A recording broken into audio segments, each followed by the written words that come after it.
Order the PCOE PUSD joint board meeting.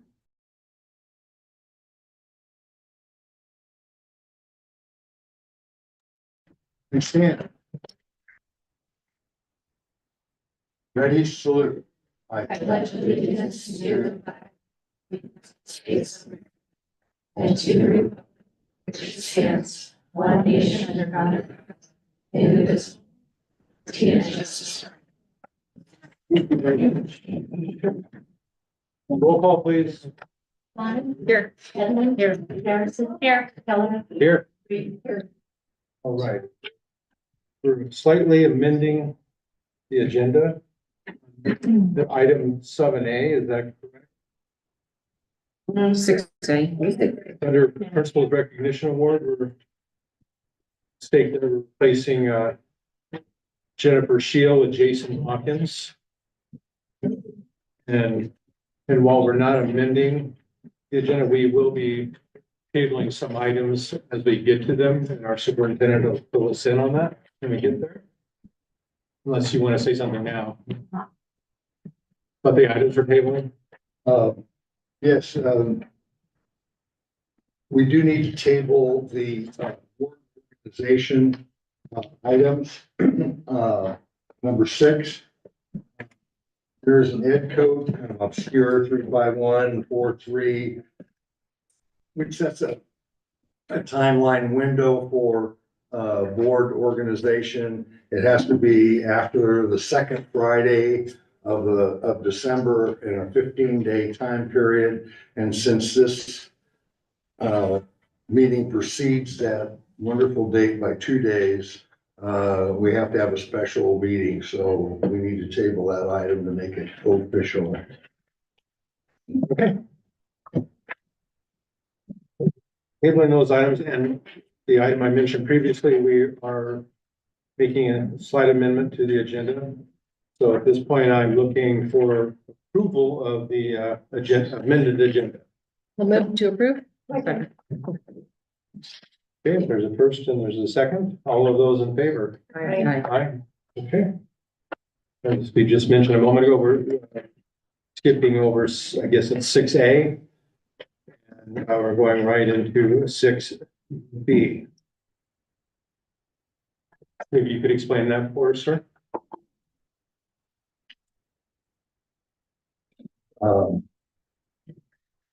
6B is our regular meeting schedule for the 2025 school year.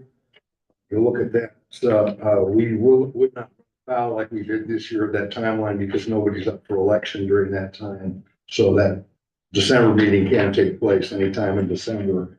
We'll have to watch out for the following school year, 26, because some people are up at that time. So this is the schedule of regular meetings for the 25 year. Looking for approval of that proposed schedule. Move to approve. Second. There's a first and there's a second. All of those in favor? Aye. Aye. Passes. And at this point, we'll like to invite our principals. We'll take them one at a time, of course. Principals Recognition Award. First, you're the principal of the Quincy Aldermans. Thank you, esteemed members of the board, Superintendent Frost, district leaders, and other staff members for featuring Quincy Elementary School today. My name is Jordan Blanton. I'm the proud principal of the Alder campus. Today, I am recognizing Miss Aurora Churchill as an exemplary and outstanding student. Aurora is a 6th grade student, and she was selected to represent Quincy Elementary School because of her commitment to excellence, leadership, diversity of her talents, and her genuine kindness.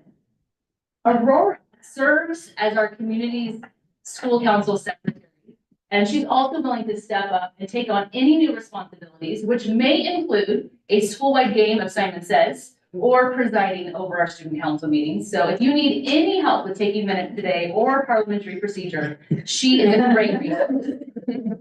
As a scholar, Aurora puts her full effort into all of her academic work. On our last iReady diagnostic, she was not only in the top of her class, she was in the 98th percentile in reading and 99th percentile in math compared to other sixth grade students across the nation.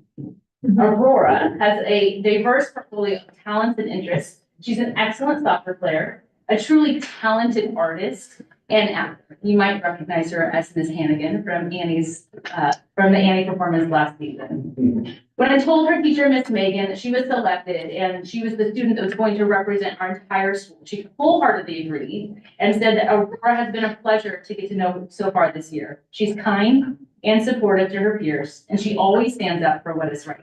She's an outstanding student, sharing her knowledge with the class consistently, and is always ready to learn more.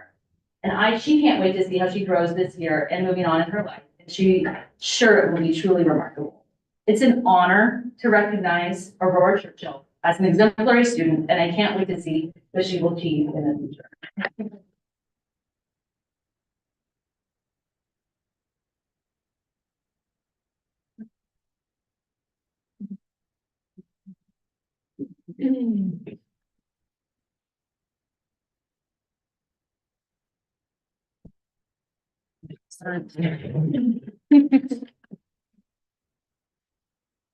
Congratulations. Thank you. Thank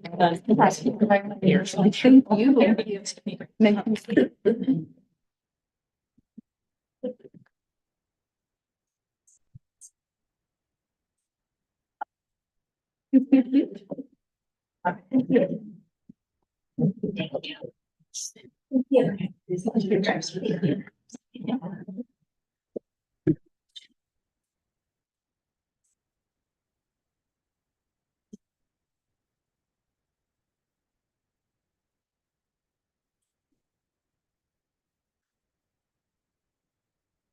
Next up, I'd like to invite Principal from Quincy School, senior high school, Hawkins, to join us. I'm Jason Hawkins, principal from Quincy Junior Senior High School. I'd also like to thank the board members, Superintendent Frost and the cabinet for this opportunity to speak. Before I introduce the recipient of our Principal's Recognition Award, I wanted to take a minute to honor some students that were recognized by the College Board for their performances last spring. Two of our 2024 graduates received AP Scholar with Distinction, which goes to students with an average score of over 3.5 on a minimum of 5 AP tests. Caleb DuPron and Julia Osborne, who went on to USC and Northern Arizona, I think. Who are obviously not here to join us, but I wanted to recognize them. And then AP Scholars with Honors, we had 5 students that received that recognition. These are students that averaged a score of 3.25 on a minimum of 4 or more tests. These students are here tonight, I believe. Luke Lurch, Caitlin Miller. Caitlin also received National Merit Scholar Letter of Commendation, so congratulations to you for that as well. Xenia Mokadas and Daniel Nickerson, who's wrestling tonight, they can't be here. Simone Smith, 2024 grad, also received that. And then finally, our AP Scholars. These students received scores of 3 or higher on 3 or more AP exams. That's Matt Gibson, Samuel Clem from 2024, Ava McComb, who is here tonight, Noah Wade, who is here tonight, and Danielle Weaver, who also graduated in 24. So I want to thank those folks for attending tonight and congratulate you for that honor.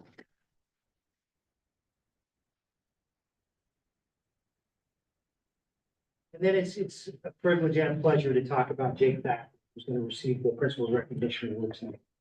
And is also a representative to the board. Jake is the epitome of a student athlete. He's number 1 in his class, carries a 4.28 GPA. 3-sport athlete his entire career. I'm assuming you're going to play baseball this spring. He's been all league in football, baseball, 3 years, it'll be 4. Again, assuming, and basketball, it'll be 2, but again, assuming. He's been a captain in all of those sports, multiple years. He's everything we hope for student athletes to be. He's also a phenomenal leader. He's a member of our ASB student body board, or he's our vice president, is what he is. And what Jake's done, Jake and his team have done on our campus this year, and the energy they've brought to the school has been unlike anything I've seen in my 7 years here. Their work with rallies and spirit weeks and like homecoming, it's outstanding. And I can't tell you, you have to experience it, but it's unlike anything I've seen. And it really was a springboard for our school year. And I want to tell a quick story about Jake because I think it gives you an idea of the type of leader that he is now and he's going to be. This guy, and I don't know that it's time to really want folks to be politicians, but he could be a really good one. Governor, senator, I don't know. He'll be a good leader in whatever he does. And the story is this, I go to the ASB meeting on a Wednesday early in the year, and I had this idea that maybe we wanted to tone down what we were doing with our Fridays. We spend the whole day Friday celebrating homecoming, and that was a concern of mine from a safety perspective and an instructional time perspective, and it was kind of sprung on me in the meeting. I wasn't ready to address the group, and it was received with some anxiety for sure. Folks were upset. Jay came to me the next day and proposed a compromise that I thought was genius, and I couldn't help but agree with it. And to me, rather than complaining and pointing fingers, he came up with a solution, and that's what great leaders do. Jake's going to be a great leader, and he's certainly well deserving of this award.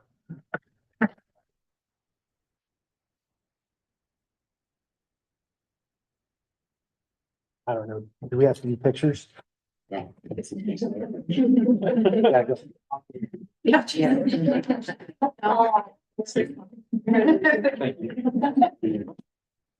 Okay. Congratulations.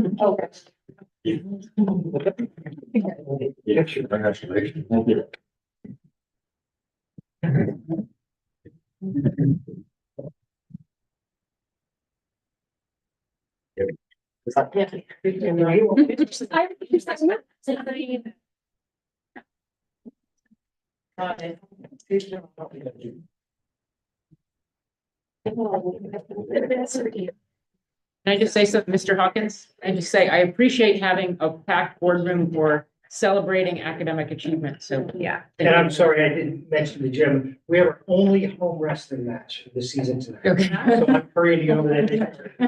Thank you. Thank you. Okay, we have something called Feature Feature, and I'd like to invite Hannah Ribbon on board.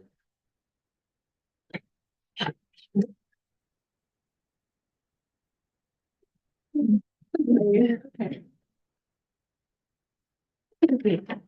right. Well, hello, I'm Hannah Wren, and I'm the agriculture science teacher at Quincy Junior Senior High School. And I wrote this down so I can collect my thoughts because. So it's a pleasure to speak with you today about QHS Ag Ed Department. Our goal is to provide our students with transferable career skills via classes that are up to both state education as well as industry standards. We currently offer 3 pathways. We have sustainable ag science, natural resources, and agricultural mechanics. And all of these courses fulfill A through G requirements for physical science, life science, art, or college preparatory elective. The ag science courses form the foundation for students to understand the many aspects of modern agriculture, as well as physical and biological sciences. From plant and soil science to animal science, these courses provide a traditional science curriculum in a format that introduces students to the science behind farming, sustainability, as well as environmental stewardship. The agriculture instructors at QHS have been working on developing a new natural resources pathway with the SSP grant. These courses focus on ecology, forestry, and natural resources, as well as environmental horticulture. The natural resources courses are designed to provide students with an in-depth understanding of the environment and the management of natural resources. So it explores post-wildfire restoration, ornamental horticulture, all kinds of exciting things having to do with the industry, as well as we're hoping to get some holes dug, which sounds really exciting, but to do soil profiles. So I told them, like, you seen the movie Holes? Like, yeah, I'm like, it's cool to do that. The ag mechanics course provides students with the technical skills needed to maintain, repair, and operate machinery that drives modern ag. Students who take ag mechanics develop a range of valuable skills. They learn how to troubleshoot and repair machinery, understand basic electrical systems, work with metal and wood, and practice safety and handling tools. The hands-on approach in these courses allows students to develop problem-solving skills that are critical in any career. They learn how to think on their feet, manage projects, and work collaboratively with others, skills that will serve them well in any field. They're also trained in various welding techniques like arc welding, MIG welding, and oxy-fuel cutting. These skills are not only used for students who plan to work in agriculture, but are highly transferable to industries like construction, manufacturing, as well as automotive repair. So what sets Ag Ed apart from others can be the involvement in the student-led organization that is the National FFA organization. Through FFA, these students have the opportunity to apply what they learn in the classroom to real life situations. So it offers wide variety of contests and competitions that challenges students and helps them build leadership, teamwork, as well as communication skills. Students participate in career development and leadership development events, such as livestock judging, veterinary science, numerous public speaking contests, as well as welding competitions and ag mechanics competitions. These contests are not only about showing off their knowledge, it's about developing soft skills that are vital in today's workforce, like public speaking, teamwork, and time management. Students also have numerous leadership building opportunities in the form of conferences, and these provide opportunities for students to meet and collaborate with other students from the region and the state. So it's really cool, especially for our small community kids and meet kids that are their age, same interests, learn to talk to people, learn how to order food, which is a huge thing. Another opportunity they have is to raise, show, and sell livestock animal at the county fair, or exhibit an ag mechanics project at the fair. Here, students learn about animal husbandry, breed standards, and entrepreneurial skills, and we are working to get an ag mechanics auction at the county fair so that ag mech kids can also sell and make a profit on their work. We're working on it. It's a goal. It's one of the other ag teachers' induction goals is to do that. Teaching ag is not simply a job to us, it's a lifestyle. We spend hours in the car driving around the state for professional development or contests and conferences with the kids, or weekends and evenings spent practicing welding, showmanship, or doctoring sick animals. The responsibilities never stop, weekends, summers, but we love what we do and we strive to build our genuine relationships with our kids. I can speak for both teachers in the ag department when I say that our #1 priority and goal is to provide our students with ample opportunities to better prepare them for a successful future.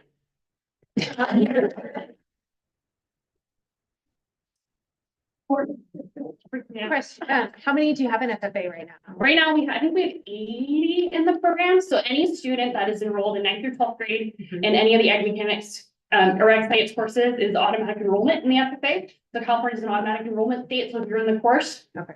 confetti, you're in it. So I'm telling like, congratulations. Yeah. But you're in it. Okay. Yeah. Wonderful. Yep. Thank you. Thank you very much. Now I'd like to invite governing board member Reed to swear in our student representative.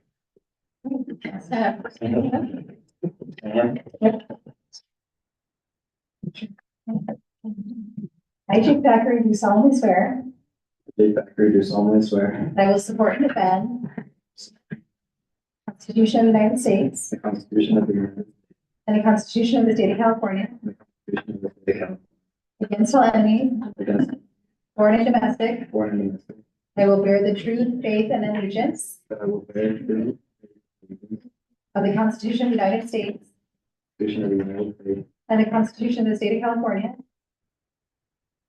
That I take this obligation freely take this obligation freely without any mental reservations without any mental reservations or purpose of evasion. or participation, And that I will well and faithfully discharge that I will well faithfully discharge the duties upon which the duties upon which I am about to enter.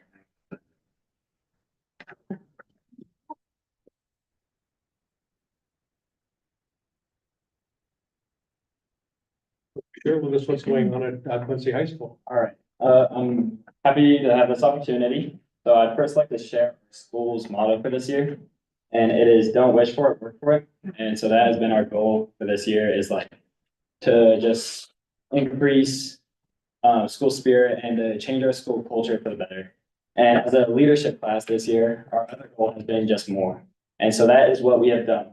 We have increased our school spirit through spirit days and through our rallies, and it has been a great improvement. And one of the main things that has happened this year that I've been very happy to see is our participation in all the sporting events for our school. We have had a great showing in every sporting event, and we've had a lot of students show up to come support all the sports, and that has been really great to see because it's helped build the school culture and help us pick each other up. Another thing that I've been really happy to see this year is we had our club fair or club rush, I think 3 weeks ago or 4 weeks ago. And we had a lot of new clubs this year that gave our students a lot more opportunities that I was really appreciative of. For example, a few of the clubs that we've added this year have been drone racing, an art club after school, a crochet club, ASL club, which was a really cool project that someone did for their senior project. I thought that was really cool. And even a Dungeons and Dragons club. And so these have broadened the opportunities that our students have had. And I'm just very grateful for that, and it's gone very well. I would also, upcoming, we have our winter holiday rally. And so it's another just chance for our school to help come together more. And so it's been going very well. Is that a community engagement type of rally or? This That's just- was not earlier for our homecoming rally. Mhm. We were able to have the class of 74 participate in a lot of the activities. And so that was really great to have. Amazing. Thank you. Thank you very much. And the recognition of the students enrolled in advanced placement courses, Mr. Hawkins took care of that a few minutes earlier. And now's the time and place for public input. Just wanted to say a few things about that first before we move forward with it. No action or discussion shall be undertaken on any item not appearing on the posted agenda, except that members of the board or the district staff may briefly respond to statements made or questions posed. There is a 3-minute time limit for each person who addresses the governing board during this public input time. And if there's one topic and there's several speakers, there's a time limit on that topic of 20 minutes. Up to now, I have one person who's going to speak for 30 minutes. I have 30 minutes for 3 minutes. I hope you're prepared. 3 minutes, and that's Kristen Morrison. I don't have 3 minutes. I am Morrison. I am the VP for CSEA 193, and I'm here to talk about the 2.5% raise that has been offered for us. We don't believe that is enough for our members. We are the ones who keep schools warm, buses running, kids fed, clean, safe, and help keep the schools running. For us, 2.5 is like a tank of gas, many of us. And that's just not really equitable. For that amount, that's also what subs would be provided if they were to sub in our positions. And for a lot of people, those lower rates make it where they would just rather not participate, which leaves many positions unfilled for those who are working to have to cover those positions and do even more work.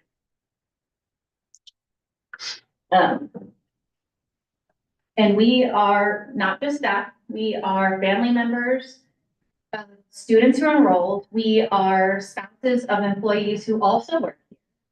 And I have worked for the district since 2006. Never have I experienced so much staff who has been overworked and understaffed, or not overworked and overstressed as I have this year. A higher rate will help to show that you appreciate our efforts that we are putting forth each day to help us support these kiddos and support our own families. I'm asking that the next time we meet at the table, that we are met with the more equitable offer. Thank you. Thank you.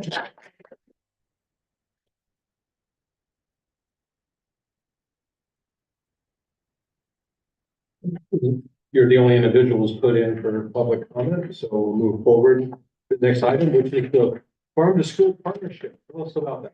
Yes, so we have Tracy DeVoe here this evening, and she is our nutrition service supervisor. And we have Vanessa Vasquez from Last Year Food Project. She's the director. And they're going to be presenting a presentation to the board in regards to our farm to school activities in Plymouth County.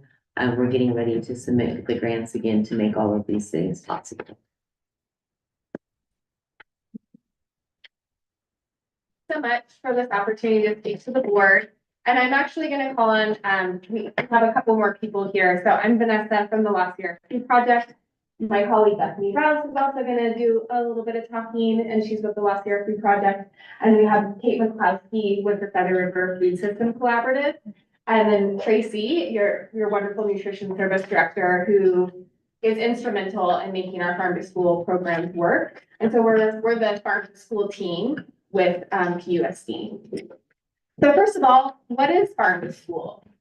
So like the name implies, it's a partnership between farms, local farms, and school districts.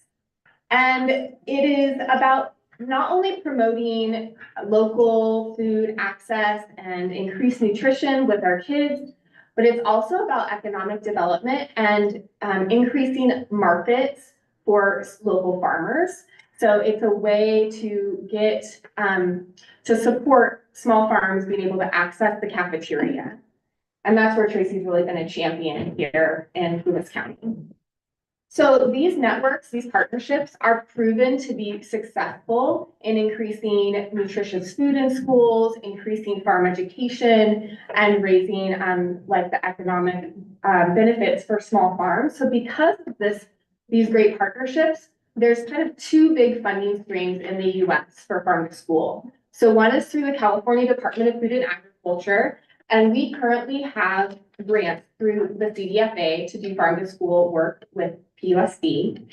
And then there's also a USDA funding track for farm to school. So farm to school has been around for a long time and it's really successful, and there's more grant funding out there. All right, we can go to the next slide. So I'm here with the Lost Sierra Food Project. Hopefully you've been to our farm. If you haven't, it's across from the Gansner Airfield. It's on the Durs property. It's 2.5 acres. It's a beautiful spot. We offer community workshops. We do a lot of field trips with the kids. We are a production farm, so we grow and sell food. And so we sell food to PUSD through Tracy. And then we also do these no-cost field trips that's with the California Department of Food and Agriculture. Next slide. So then we also, part of this network that makes all this work happen here is Kate McCloskey and a community group called the Feather River Food System Collaborative. And what Kate does, and she also has a grant through CDFA, is she really bridges the relationships with the local growers and then works with Tracy to get some of that more food into the cafeteria. And then she does these really fun taste tests in the school cafeteria to expose kids to new vegetables that they maybe have never had before. And then she also does lots of other cool things that we're going to talk about in a minute. But yeah, I just want to say Farm to School has been, my organization is 5 years old. Farm to School has been just an amazing program for us. It's really grown our organization and then brought so many people to our farm. And we just love to see kids out on the farm and then also know that our food is going into the school lunches. I'm going to hand it over to Bethany. Go to the next slide. Howdy, my name is Bethany. I wear a lot of different hats. So I'm going to talk about this slide and I'll talk about some of the roles that I have. So what Lost Sierra Food Project, the role that we fill in this farm to school programming. First, we work with Tracy, who is instrumental in being the person who can receive the food from the farm. We need that. So we have someone in the schools who is able to advocate for us. We host field trips K through 12 out at Rugged Roots Farm. I think we've been able to serve every school within Quincy and working on Portola and Chester as well. Kate comes to the schools and she brings produce from the farmer, and sometimes the farmer themselves comes to the school. He brings food to the school and we try new foods with the students at the school.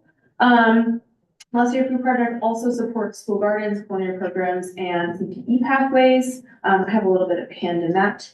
We also work regionally, so throughout the county and greater, even to Modoc and Lassen, to connect farm to school networks. We provide workshops for cooking, procurement, packaging, and food preservation out at Rugged Roots Farm. Typically, those are free and open to community members throughout the summer. We also host a very popular summer farm camp. We provide some scholarships as well. So that happens for a few weeks throughout the summer. We have an awesome farm educator. We host some very fun camps. And then we are working our best to be involved at the high school level and hosting internships that are paid out at Rugged Roots Farm. So students can apply for and be paid minimum wage at Roots Farm, harvesting, weeding, processing, and delivering food to our crisis centers and food banks. So a lot of cool work there. That is Lost Year Food Project in a nutshell. So, that's okay, that's too bad. No, you're good. And then in all of those things, some of the things that I do, so I wear a few different hats. So not only do I work for Lost Year Food Project, my title is program manager. I'm focused on workforce development. So that means hosting the internship, teaching the internship, managing the money that pays for the internship, and really trying to bring the students from both PCS and from Quincy High School out to Rugged Roots to do a little bit of work and learning out at the park in the summer. My second hat is I'm actually, I teach the garden classes at Quincy Elementary School just down the street. So I teach those classes, and I've been working on a new project, Jordan here right now, my principal. She has been amazing. We are building a new garden. So we had the garden that we're using now has some issues. And so, we actually have fence and irrigation, as well as an apple tree and 5 raspberry plants as of last week that are planted up on the upper terrace at Quincy Elementary School. So those are 2 different funding sources. So the internship is federal funding, and then the CDFA work with Lost Year Food Project is funding. And both of those things, when we look at them big picture, both of those things are supporting farmers by purchasing the food that they grow and then delivering them to the school, wrapped up really nicely with a bow of education. So we're able to do multiple things, kind of in one kind of fell swoop. The main thing that I have to say about that is Lost Year Food Project we're able to utilize the connection that we have in the community to purchase produce that's grown here in the classroom. So for example, this photo right here, those are pumpkins that were grown at Rugged Roots Farm. Those were started in a greenhouse back in March. And they got this big all the way until October. I harvested a bunch of them, 42 to be exact, brought them out to Quincy Elementary School and had the whole entire student body harvest pumpkin seeds. We roasted them and then we ate them. So it's really cool to talk from the beginning all the way to the end of that food system. That's not the only thing. I also was very successful in getting approximately 200 students to try a raw turnip. That's pretty much what I do, in a nutshell. It's important work and I can see it happen. Right now, Kate.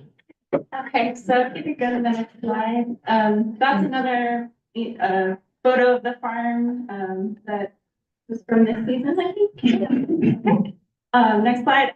My name is Kate McCloskey. I'm the farm to school coordinator, manager for the CDFA Track 2 grant that we received, which is a partnership. So the fiscal sponsor of that grant is the Fair Foundation. And I work very closely with them. We also have partners in Sierra and Lassen County. So we support not only Loomis, but a majority of these eastern counties in California. Yeah, so I'm going to talk about the benefits and updates. If you could go to the next slide for me, please. So we know that having access to fresh food, is fundamental in health and nutrition, right? For adults and especially for children. Next slide, please. These opportunities offer a lot of learning outside of the classroom, outside of school, which is super important as well. We are encouraging kids to be lifelong learners. Next slide, please. It also helps to build healthy habits, which is incredibly important in an area such as here, where you are rural and you have limited access to healthcare, right? We need to teach our children to make good choices for their health because it's incredibly important. Next slide, please. This slide represents some of our metrics in success. We've surveyed a lot of students and the majority of them really are grateful for these opportunities to learn about local food, to try local food.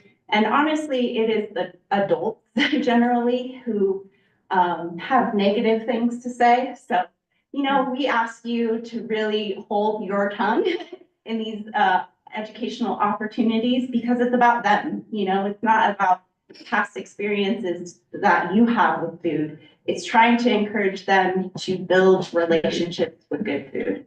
Next slide, please. Okay. Here we go. And there is a saying in Farm to School.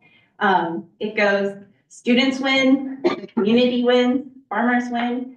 It's really community work, Farm to School. And it really does, you know, across the board, the trickle down is amazing. You are helping your neighbor, right? Like when you go to the farm, that is your neighbor. That is your student's mother, your student's father, you know, this is really important work. And we are at the point where we need your help. We need you to pay attention to Farm to School. And we need you at on-site field trips. We need you at our workshops. We need you at our taste fest. We need you to care. And your engagement and ideas are essential to this success. Next slide, please. So I grew up in a neighboring county, and I want to tell you a little story that represents the images on the computer here, or on the screen here. I grew up at Lake Tahoe on the North Shore, and I went to TTUSD. And recently, Tracy and I were invited to a Chef Ann Foundation workshop, which is a organization that does a lot of scratch cooking and in turn local food. And TTUSD is in their 13th year of successful Farm to School programming. Because I remember where they started, right? And that was not there. So it was really empowering to see how people treated their food service workers, right? When when everyone is on board and everyone understands how important and is respected, this is what you can achieve. This is the outcome, right? They are not just learning about food, they're learning about recycling. They know how to compost when they're this big. Like these are the things that are possible. So that's just, I'm just here, you know, to ask for your support. You need to support the food service workers. You need to thank them for what they do because they are just as important as your educators. They would not be there if they weren't. So your support and your attention is needed. Please support Farm to School. Thank you.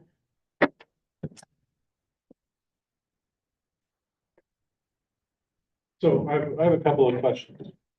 The internships, so can you elaborate on that a little more? Yeah, absolutely. Actually, one of them, I recognize the name Julie Osborne that Jason was talking about earlier. She's one of my interns over the summer.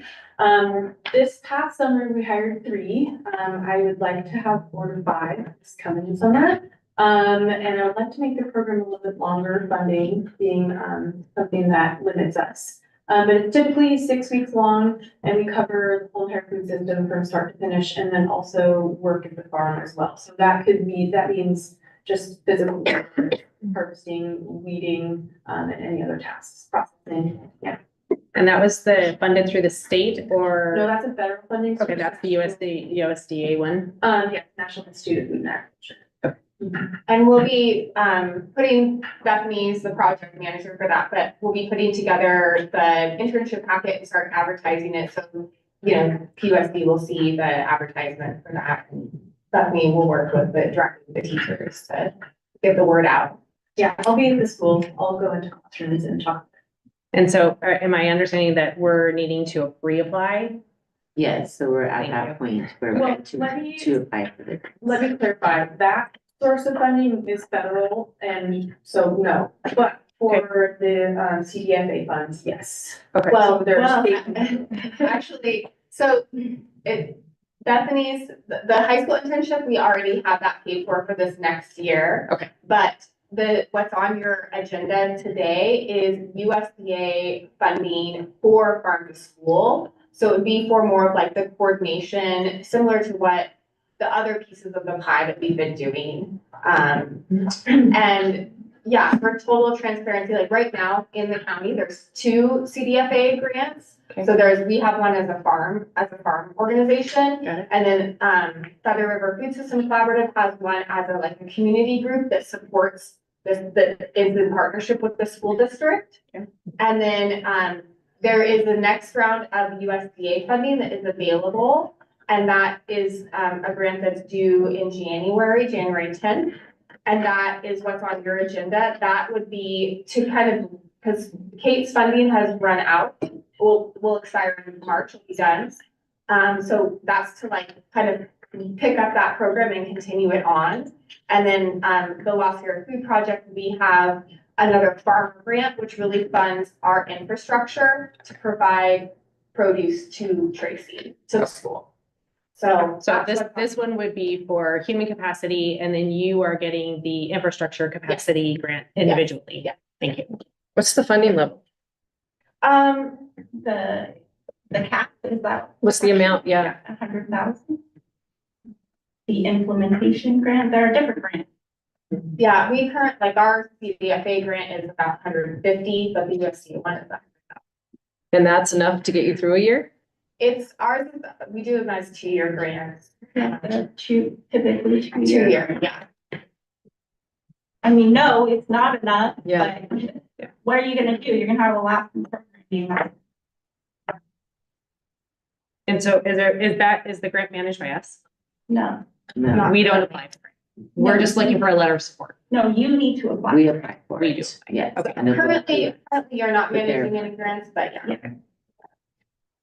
And do we have the human capacity for that? Yes, we've met with them a couple weeks ago and they will continue to help with that, completing the application. And that's the next item on the agenda. Yes. Any other questions? I'm not seeing the actual documentation associated with it. So was it We attached? can't apply for the grant until we have the board support. Got it. Okay, so we can't see any of the No, details. we can share it with you once No, we no. go through Okay. it. And so to clarify, So I was looking for any details, I'm missing it then. are there matching funds? Oh, If the good application. call. So the Fair Foundation has approved matching funds through the use of the kitchen, which is also currently what we do. We do workshops, we do a lot of activities at the fairground. So yes, the fair has said we will sign a letter of support and match for it. So it would be Is there the a fairgrounds district? match for it, but is there a Right. district match? Yeah, is there an ask on our side? Financially. It's just, there's just a match, right, in general, that's, and we figured out an in-kind for it. So no, there's Okay. only, you just have to do one. And on ours, and so there is no management on our side. It's just our name on the grant. So is it just pass through funds? I mean, so is there? So I can't help but understand. You felt like you haven't been supported, can you? Yeah. understand why? Why? Because you guys have not gone out on any grants, and in terms of reaching out to the board, I have not heard anything from any of y'all, and I've reached out to you in terms of support. There is no support, and there's no support for food service either. So, yeah, I don't recollect being reached out to. I definitely reached out to all of you. I emailed you on another grant. Because we're not paying attention to the opportunities that are available. So I'm always happy to hear from. Yeah. Sorry if I. Same here, and I Did must this, have missed it or something. Yeah. thank you. I would make a motion to approve supporting this grant. I'll second. There's a first and a second. Any further discussion from the board? Okay, all those in favor of the board of supporting this grant application? Okay. Aye. Anybody opposed? Okay, it passes. Thank you. Next item is instructional calendars for 23-24 25, 26, and 26, 27. You're handling that. Yes, I'm just presenting to you tonight on behalf of Melissa Leal. So I'm just gonna go through a presentation real quick to give you a little background on the process that she went through to draft the calendars. So, uh-oh. Switching on my end, but not on your end. Okay. Okay, there we go. So in October of this year, 143 staff participated in a general survey regarding instructional calendar feedback. Using that data, 3 drafts were created. Those calendar drafts were sent out for a vote. Around 230 staff members participated in that initial one. The votes were too close between draft 2 and 3, so they kept draft 1 and then created a 4th draft. Those were then sent to union leaders and reached out to their staff for feedback.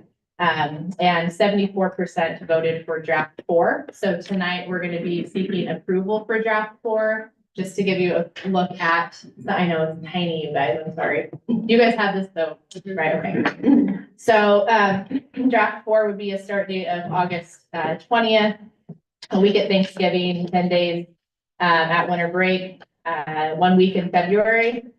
Spring break would be after Easter, and the end date for the school year would be June 12th. So that's for the 25-26 school year. But we are seeking approval for 25-26 as well as 26-27. And those are linked in there. And so I know, I'm sorry.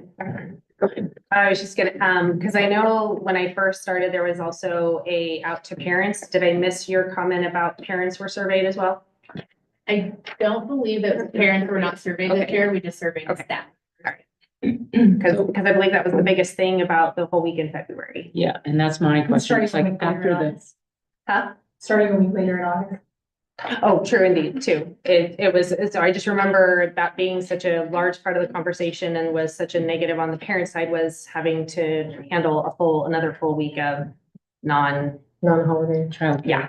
And became childcare, yeah. Was there a reason just that parents weren't surveyed? Yeah. Do any of fellow cabinet members, do you guys recall the reason that Missy didn't? No, we I discussed don't recall. it. I know that recall a when you specific it reason. just gets to be very overwhelming. There's lots and you're never gonna make. Everybody happy. What's the difference between this year and, So this the year, proposed change? I think the big change is the full week. in The start date in February. February? Yeah, because then that pushes the start date to be sooner, because we still have to get the same number of days in. So that's the biggest difference. And I think this year we do Friday and Monday off, so there's the. Yeah, you get a 4-day weekend in Yeah. February, then next year, we're proposing a full week off in February. So. Were any of the alternatives that were sent out not have that February break? I'm curious because after the Hopeville video, right, you know, the whole continuity of learning that we've been talking about, and it just kind of surprised me to see the February week in there without any kind of further discussion. I believe it was out in the initial drafts that went out to everybody, there was an option with no February break, but the staff was largely in support of having a February break. Which brings back to the point of the parent input would have been valuable, I think.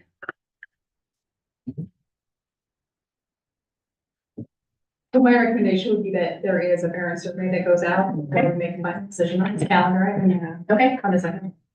we will bring that, back. Thank you, guys. Okay, I'd just be curious too, and I'll reach out to Missy, but just what precipitated that? Why the change? Because we've already done this whole gyration twice before. And I Went think back, took the February week out, and now here we are coming back again. Why? I think the staff, I just have to tell you guys from like an HR standpoint, our staff, as you heard Kristen talk. Me. And families, spending time together, that, we used to call it the breaker. oh, yeah. So we certainly will talk with Missy and we will bring that. okay, Thank you. thank you. Next up, Megan Don's going to talk to us and invite others to talk to us.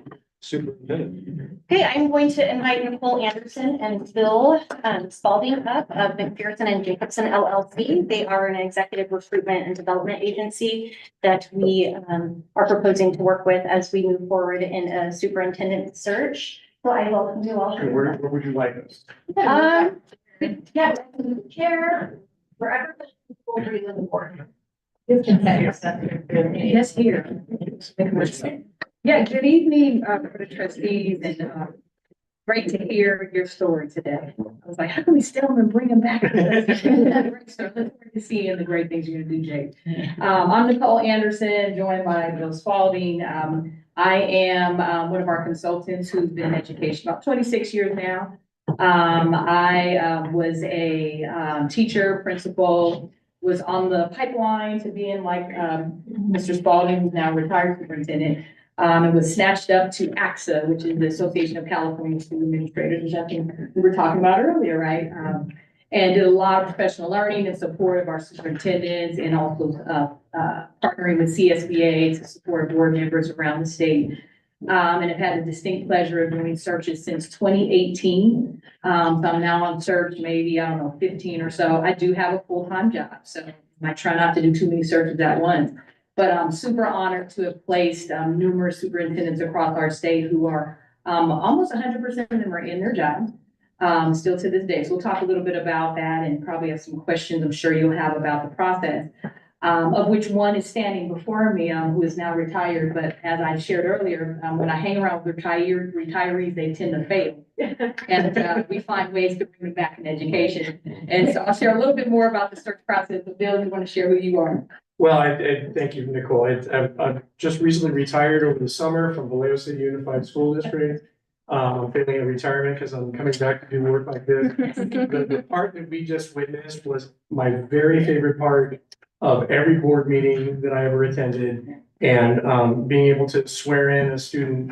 One of the things I would do is I would always give a copy of our Constitution to the students I swore in to be members of the Board of Trustees, because I'm also an unrepentant government and history teacher from Wayne. But it's delightful being up here. I haven't been up here for a lot of years, but I actually began my administrative career as a principal of junior, senior high school in neighboring Westwood. Was up there for a few years, and so driving up here, and I'm like, oh yeah, these roads are icy. You know, but it was fun to take that ride again.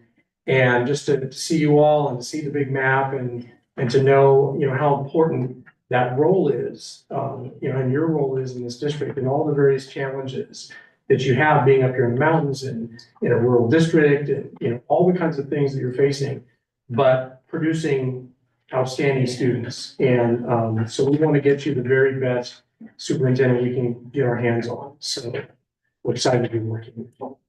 Absolutely. So we know we have a short period of time and we recognize that you have a lot on your agenda, but we know that this is a very important decision that you'll make.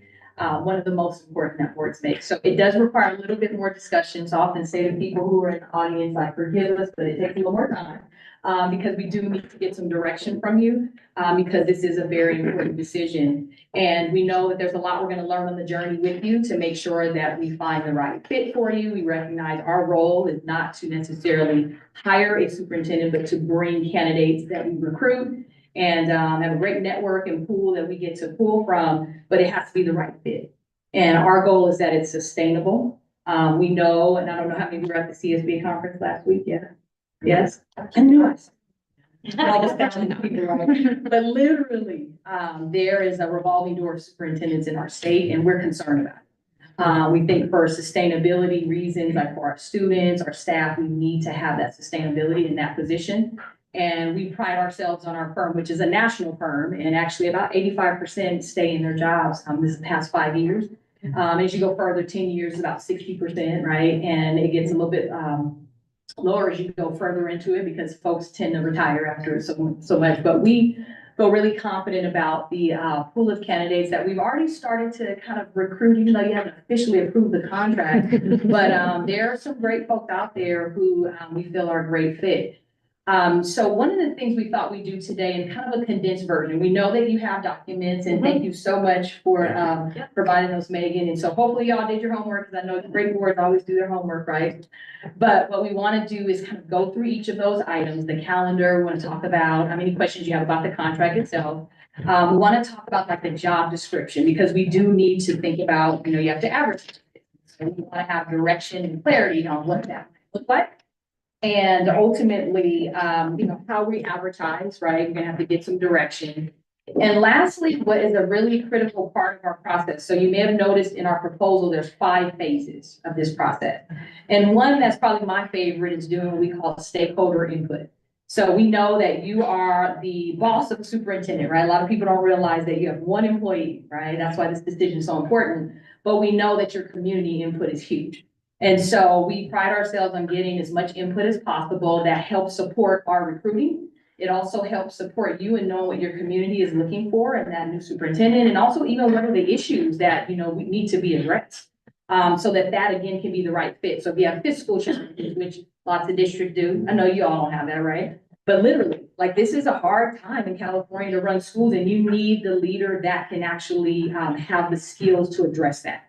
So it's important we hear that not only from you, but from your community. You talk to your administrators, your classified staff, your certificated, your students. So that is part of the process. And what we will need tonight is to hear like who you want to like actually get the input from. And we'll work with Megan. So we feel like Megan is going to be that point of contact, which she'll probably be tired of us, but we'll be like family by the time this is over.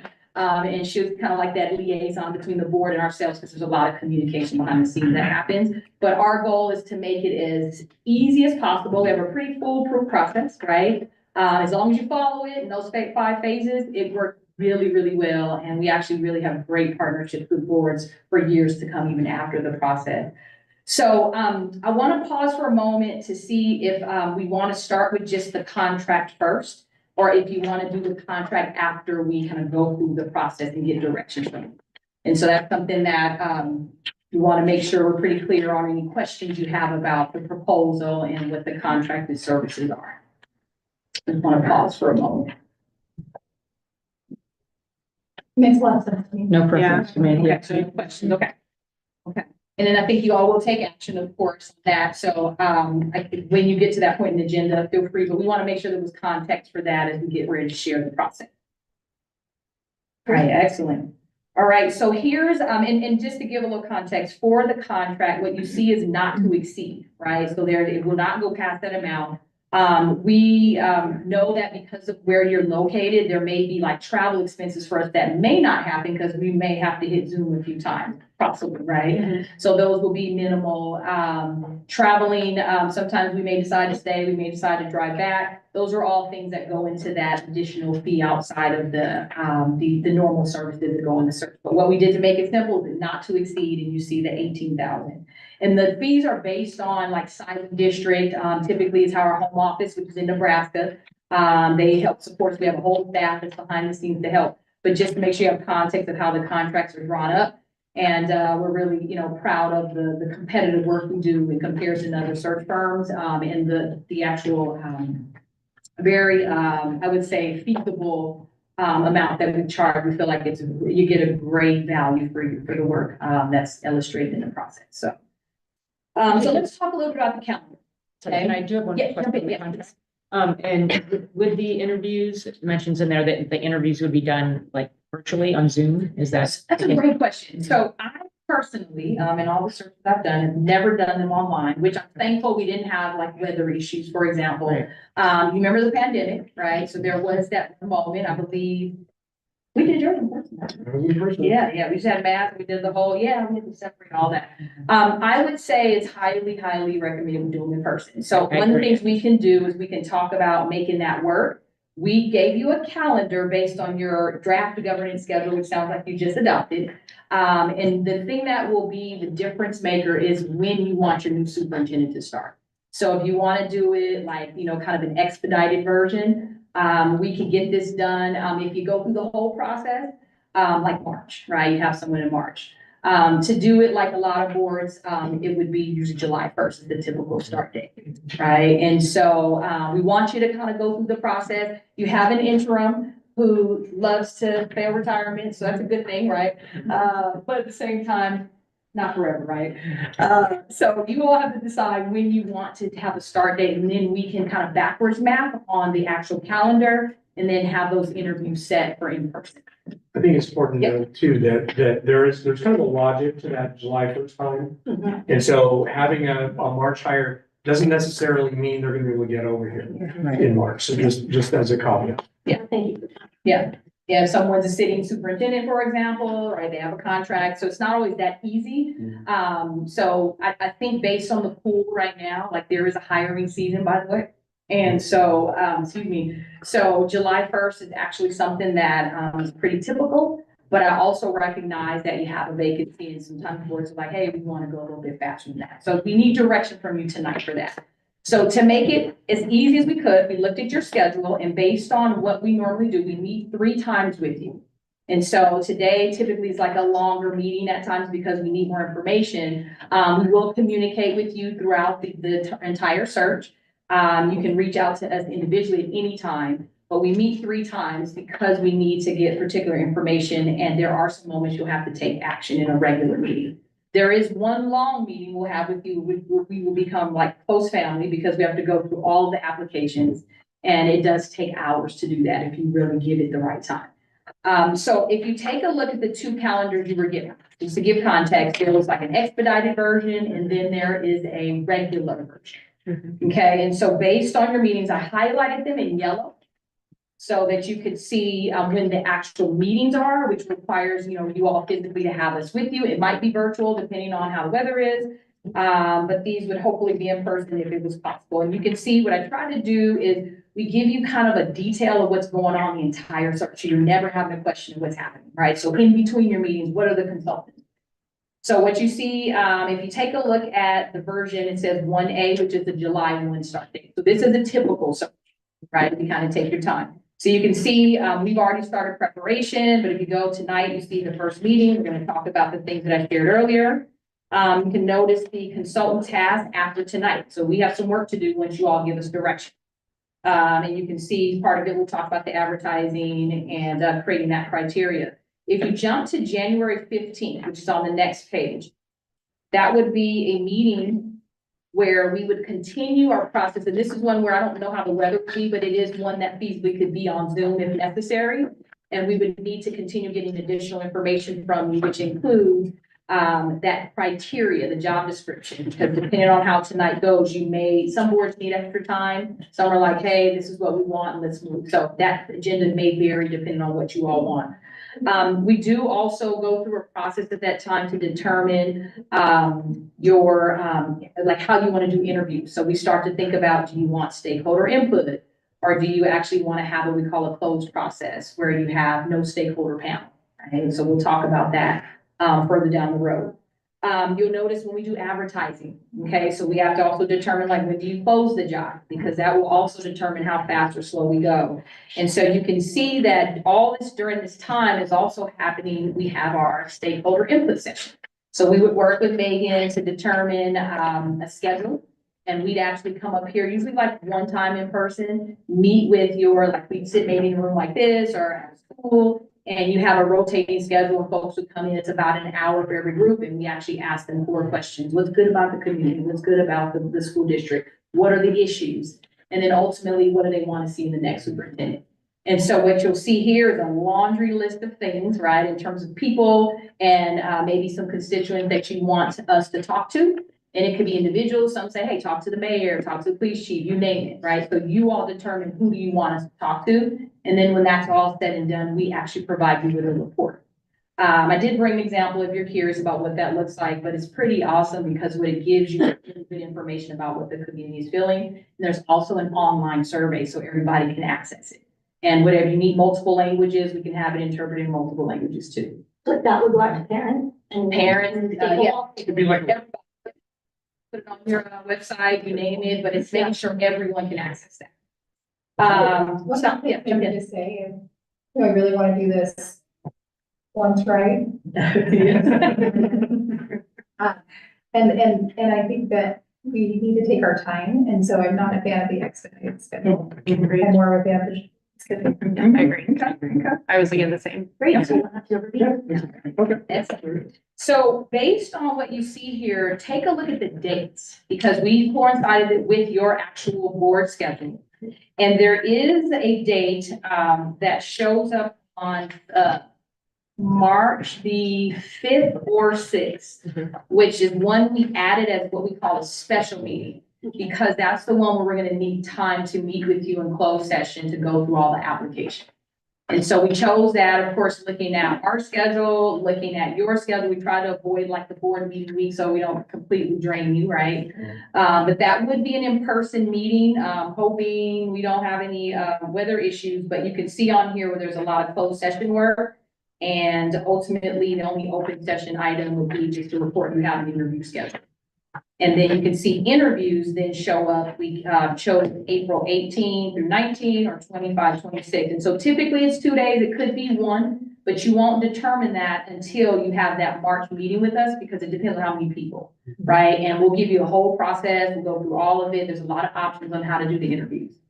So take a look at those 2 dates, the fourth board meeting, and let us know how that looks for you because we want to make sure that this kind of is our guidance for how we're going to move through this space. So this would mean like you got to be there. We don't want you to miss anybody, by the way. We don't want to miss anyone.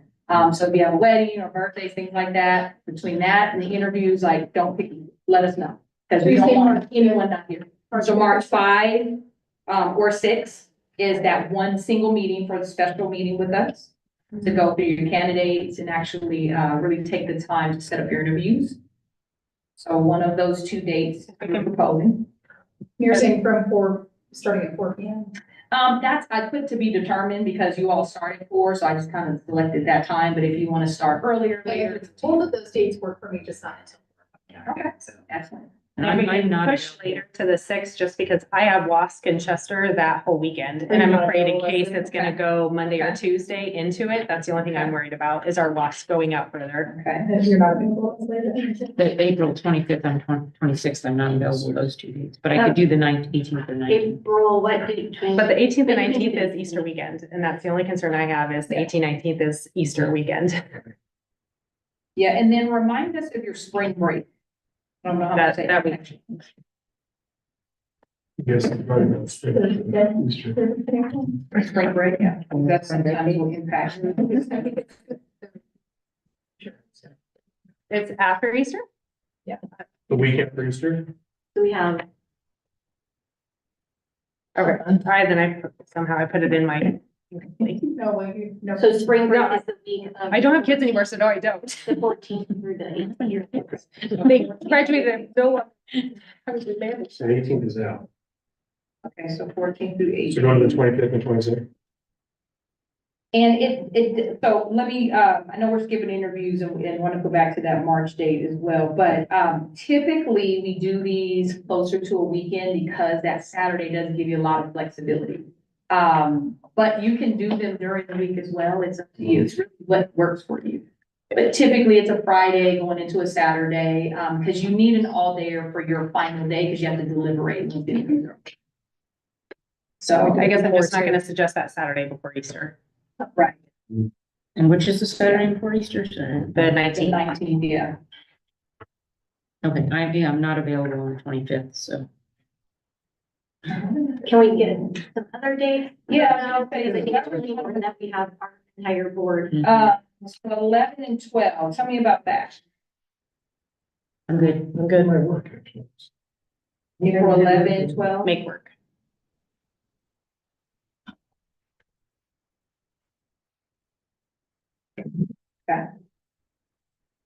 Put it in my calendar. Yeah. I'll send all of you guys calendar invites as well. Yeah. Okay, so It's gonna be- April 11, 12 for interviews. And again, this is in theory, you might only need 1 day depending on how many applicants you have. So we're just gonna hold up for now. No, we're gonna go 2 days because we know we're gonna get that. That's right. That's Yep. right. I've had 52 in one of mine and that was, Oh, Wow. yeah, so it was a lot, yeah. And you never know. This is. well, hopefully we can. You don't interview all 52. You know what I mean? You narrow it down to like no more than like 6 is what we recommended, yeah, so. So let's back up to the fourth meeting. So let's make sure we get that, the special meeting. So we proposed March 5 or 6. I think I heard that that might have not worked for everyone. The 5th doesn't work. I heard the 5th. Yeah, I'm just asking if maybe we look at the Thursday because I have WASC that. right. Okay. That's through there. So March 6th, could that work for everybody? Or so. Yeah. It's fine, I just can't be there until. Yeah, that's fine. Yeah. If we even need to say start at 5, like it's fine. And again, depending on how many people apply, it might be a shorter period of time, right? Like when we had 50 applicants, it took like 5-6 hours to go through everyone. But we also give you a lot of pre-work, so keep that in mind. You'll get that stuff before the meeting so you can study it prior to that time. I'm thinking about you, Jake, for a minute, because you're like, wait, what is y'all are asking me my thoughts? So as a student rep, it kind of has varied based on like our student process. There's a lot of closed session type of decisions that are made that often students aren't a part of. Yeah.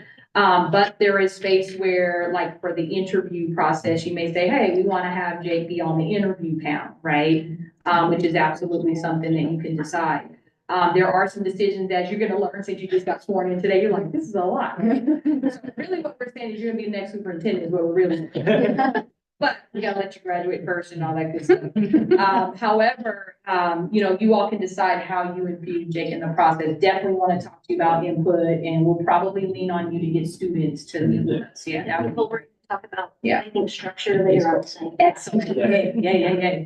I just want to make sure I know Jake is like, I gave him a packet. You got a packet. You're good. Yeah, 2 more. All right, so it sounds like March the 6th. After, do you want to say 5 o'clock? Just to, 4 is fine. 4 is fine.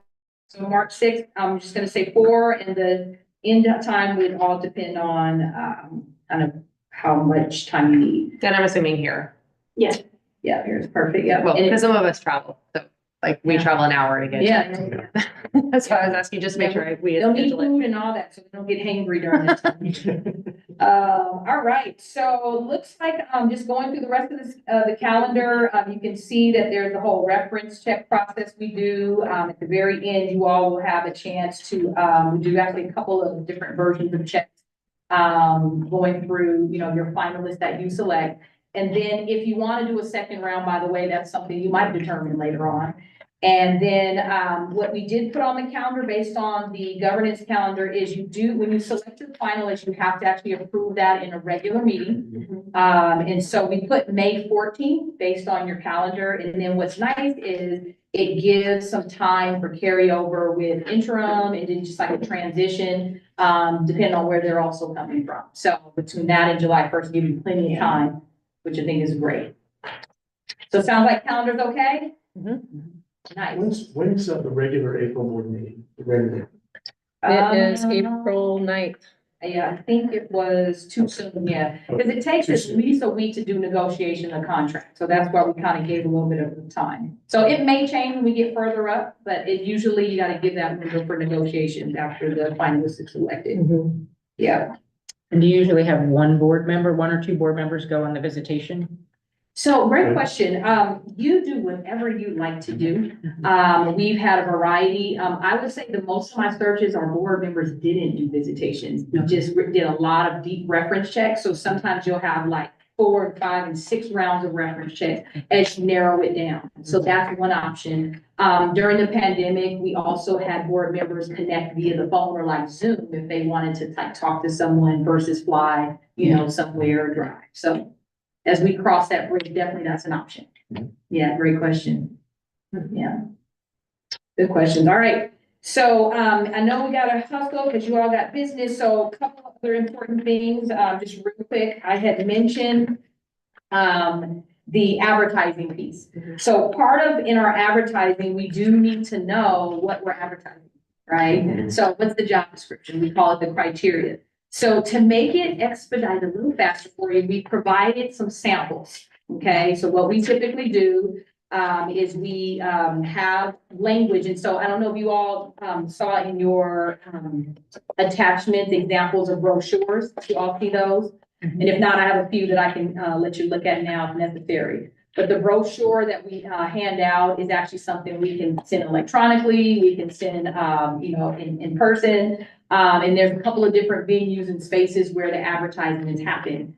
But what we need is to know what we're advertising. The big piece is your criteria. So we typically ask you to pick 5, okay? And those 5 align actually down the road. You get to phase 5 if you so choose to have us work with you to set the goals and objectives for the superintendent evaluation.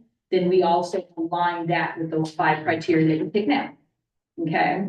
And so what you see in the criteria, these are all searches I was a part of, so work directly with boards, and this came directly from them. So for the sake of time, because I know you have kind of an expedited version of it, this is usually the part that takes a lot of time. We often ask individual board members to share, what do you want to see in the next superintendent? But we also want to give you language. So we're not sure if you want to do a couple of things. One is you can say, hey, I really like Vallejo's, or I like Washington's language, but we really want to see, some language developed around like a fiscal leader, right? Because you have, some skills you want to have in that space. So part of what we need to hear from you is like, what do you want to see in that next superintendent? And maybe there's a couple of these samples that resonate with you that you want to share with us. And then what we do tonight is take it back and we can mirror it back to you via email, and you can directly contact us. And then what we would do is be able to share, you all can give a final, like, kind of group approval, right? It's not something you take action on per se, but you're giving us feedback on final criteria that we can then look at again in our next meeting in January. So you have a little bit of homework after tonight if you want more time to process what your criteria would be. So tell me your thoughts as you saw the samples and kind of let me know what you're thinking. So I like bits and pieces of some. Most of them, I figured that. We gave you maybe a little too much, right? So like the Evergreen Elementary, I like the ethical leader portion. Okay. And then, so I gotta put through here, but I don't have them flagged or anything, but that's also in the Vallejo one. I'll just So talk the- off the top of my head. I think, academics and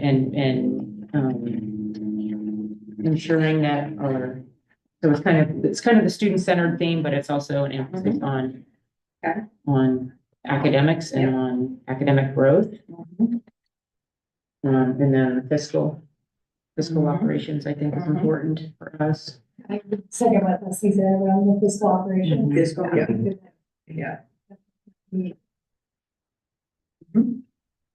Okay. Was there any language on any of those that really resonated around fiscal?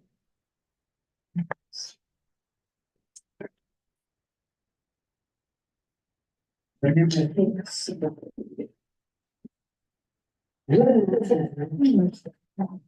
sometimes, like, you may notice that in some of them, like for Pacifica, it shows up under effective manager, because it's kind of like the technical part of running the district, right? Yeah. So you might see language that talks about fiscal plans that benefit students. This was a particular district that also was facing some cuts because of a couple of challenges fiscally. So they definitely wanted someone who understood the budget. So Like where you have a strategic problem solver. strategic problem solver. That's on the Washington. Washington, yeah. I like the, I'm sorry. I feel like I'm talking to Sam. No, I don't. I would add to that, with that piece, and then I pulled that piece out of, which one is this? It's about being visionary. I think we need somebody that can think outside the box. We've got some challenges as a single and as a small rural. That sometimes we have to do things a different way. So somebody that can be creative and think outside the box and think of a different way to do things. Yeah, everything that Yeah, and I think that's part of being rural too, is that community leader portion. I was gonna say the community centered leader is. Yeah, I think that's important. Well, in multiple communities also. Yes, exactly. It's not, we're not. Right, but there's a Not in one conversation square of mile. we are a community, we are a district. So I like that idea that just, I mean, we all have our needs individually, but. Can I just add in something about rural? We need our superintendent to really understand what it's like to live in a rural community. Yeah, maybe the expectations of, In fact, like, I think rural has been misleading because, rural, a lot of people think, oh, ag, that's not necessarily it. I mean, back when I was a grant writer, we called it frontier. So that's what this is, that, we've got 30 minutes between communities, not 5 minutes. Right, Yeah, right, yeah, yeah. So that's, Electric buses don't work. Yeah. Right. yeah. And then hour to 2 hours to a tea. Got it, yeah. Yeah, it makes sense. And what's really helpful is your language will kind of help us think about matching folks. Obviously, for discrimination purposes, we can't tell people where to live, right? But it would behoove them, right, to be, you know, present in the community. And so we can definitely craft language that kind of speaks to that. So Yeah, it, about a lifestyle. I mean, that it's about a lifestyle, not just about, is that right? Yeah. I don't want to limit this by any means, but I'm looking at this kind of the opposite direction that it feels like we're going. I hope that we have 60 applicants, but I'm also trying to be really reasonable. And I mean, I would be thrilled if we had 5 really qualified Right. applicants. So I think it's really important in this that we're very honest about who we are and what this looks like, so that I don't want to waste other people's time, Yeah. because we're different. And so we need a good fit so that people have a real honest view of what this looks like before they even submit an application. And then we can move forward and start, you know, with the visionary part of this. But, yeah, it's because Yeah, it's a place you come and you either Yeah. love it and you stay forever, Yeah. or you're out of here Yeah. in a year. You know what I mean? Absolutely. You know, it's not for everybody. Yeah. You know what I mean? It really And is. this is why this is needed from you. And I Yeah. appreciate you saying, take your time on it. I don't want you to feel rushed tonight. Mhm. So definitely what you're sharing, and can please continue, but what we'll do is as we listen to this, we'll craft some language to kind of break it into those 5 categories, send it back to you, and then you'll probably wordsmith some more. There's some things you may want to see. but even this is helpful. photographs would be awesome, and Yeah. lots of, and statistics, like, Yeah. you know, about how many people live in the town, how many businesses are in the town. Yeah. You know, how close we are, how close we are to what I would call, you know, advanced services. Yeah. Because that's hard for people who haven't lived like this. Mountain people are different.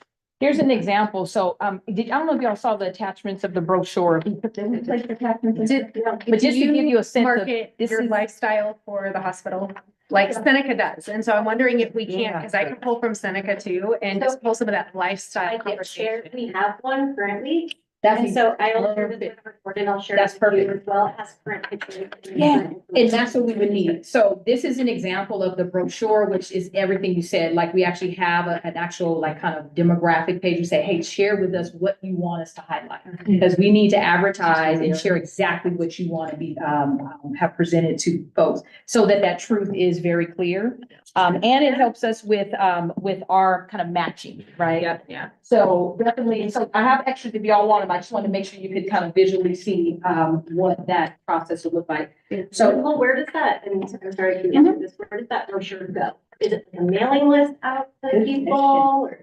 So we have lots of hits on our website, like thousands all the time. But also when we recruit, we directly send them to them. So that is an electronic piece that is mailed, a text message, folks. Also like at conferences and spaces. So I'll give you an example, the Access Superintendent Symposium, is coming up in January. And not that we try to steal superintendents from other districts, but that is a space where, networking with people who may be in a transition, right? This past election year has created some changes, and not always in a bad way. Sometimes you have new members and it's just, you know, boards go a different direction, but great leaders. So we would physically give them out as well. So it's a little bit of everything, and we'll give you all a staff here to have, because you know, you have a lot of visitors, right, to come in, right? But also if there's anyone internal, right? So we always want to remember there's internal candidates who are interested. We want to make sure that, you know, we're available as well. We don't want to discriminate against anyone. It is a job that anyone can apply for, but obviously the criteria is what needs to be followed.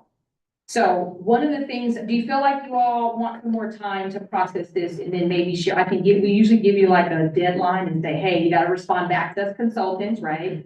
To with the Brown Act violation, we usually just, we'll send you like an email, blind CC you all, and then you directly respond back to us. And that would be like, I can pull it together and then send it back to you all for a final approval. That makes sense. Sure. So a That'd be little more great. time, okay. Y'all pretty good about quick deadlines?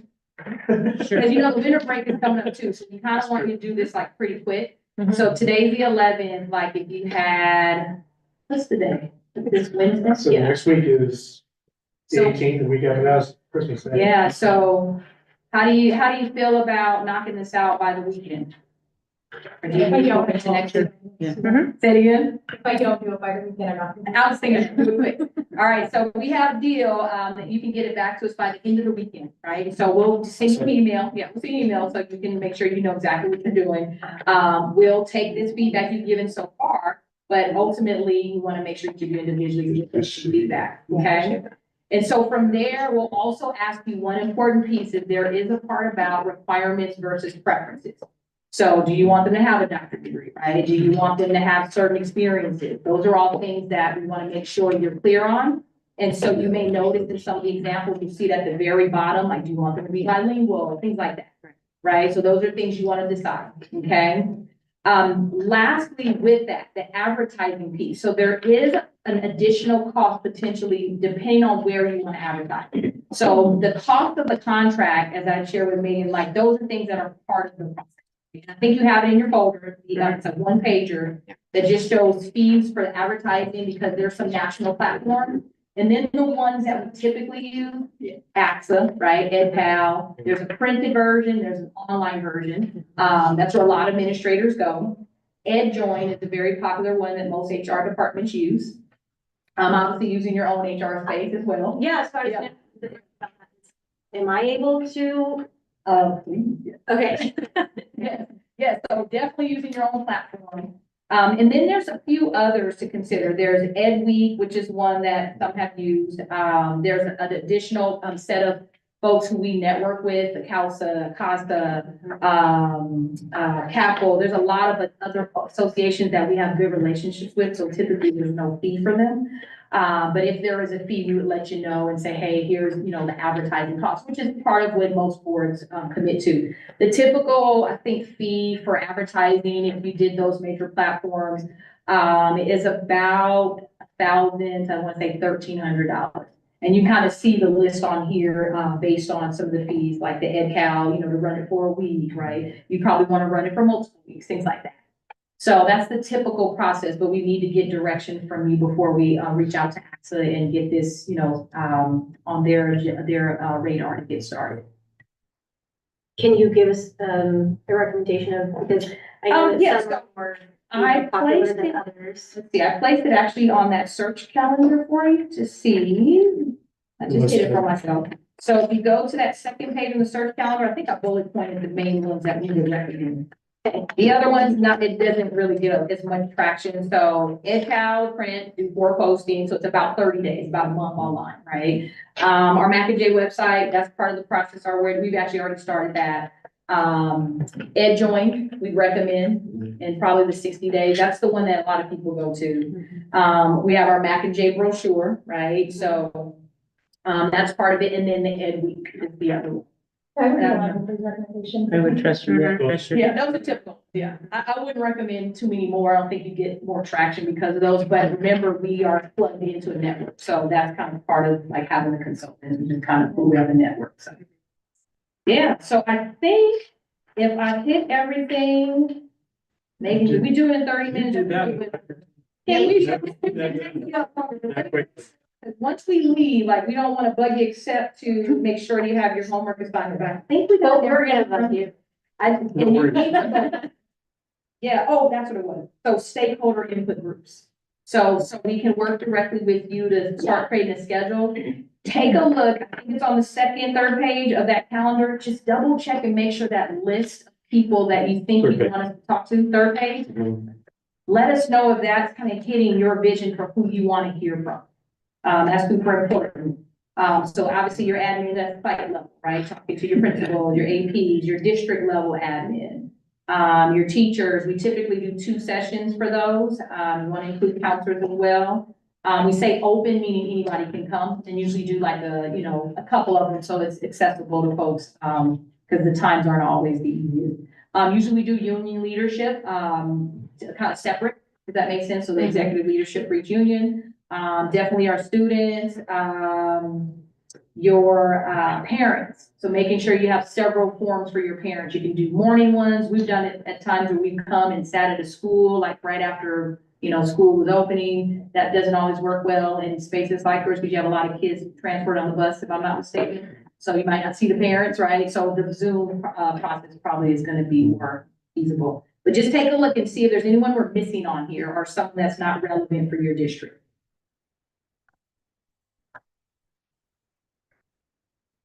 Just the PTAs, you know, we have 4 scattered, inside councils, 4 scattered everywhere. So I don't know if that'd be like a Zoom meeting or something. Yeah. Yeah, a lot of these would be Zoom actually. We usually come one day and we try to hit folks in person. But the Zoom is I definitely. think so, because that was one of my questions, because our communities are very spread apart. Yep. Same as to be a lot. And you had mentioned with the ASB, survey yeah. situation. Yeah. Instead of a Zoom situation, I like the idea of the surveys. Yeah, we do both actually. We do both. Because there is like, people sometimes don't want to just do survey, they want to talk to. Right, and they just feel it's more effective, and we need, it's helpful for us too, as we're recruiting.